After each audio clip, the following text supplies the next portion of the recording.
Matric फेरो आलोइज कारखाना श्रमिक छटई घटना धर्मशाला विधायकों को अजथा बदनाम प्रतिवाद धर्मशाला अनुसूचित जाति और उपजाति संघ पक्षर पाखर पंचायत मांडिया छक निकट में प्रतिवाद निकटे जाजपुर जिलापाल कार्यालय सम्मुख में मूल निवासी दलित संगठन पक्षर उक्त कंपानी मनमानी विरुद्ध में धारणा दि जाता धर्मशाला विधायकों इंगित कंपानी काम करुवा दलित श्रमिक छटई अभियोग होता तेरे यार प्रतिवाद संगठन अन्य एक गोष्ठी पक्षर विरोध करने सहित घटना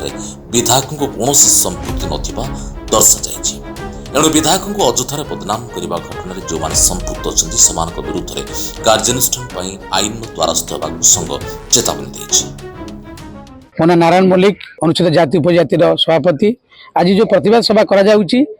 पाखर पंचायत रे एक कारखाना अच्छी से कारखाना विभिन्न वर्गर श्रमिक मैंने नियोजित अच्छा किसी श्रमिक असामाजिक आम लिप्त थी कंपानी बाहर कर देछि। सेही प्रतिवाद रे एमाने अन्य को न जानाई किसी असामाजिक व्यक्ति अन्य निर्वाचन मंडल आसिक कलेक्टर ऑफिस रे आमर जनसाधारण जो अति प्रिय समस्त आपणार विधायक विरुद्ध में जो कटु मंतव्य एवं अपहंतन कराई विरुद्ध में आज समस्ते माँ महुड़ी माने दलित आदिवासी निष्पेषित माने आम प्रतिवाद सभा करूँ आमर आज लिखित भाव में आम धर्मशाला थाना अभियोग जड़ेबू जो मैंने जाइए से माने आम निर्वाचन मंडल लोक नुहत कि पंचायत लोक ना विभिन्न वर्ग लोक को लेकिन अन्य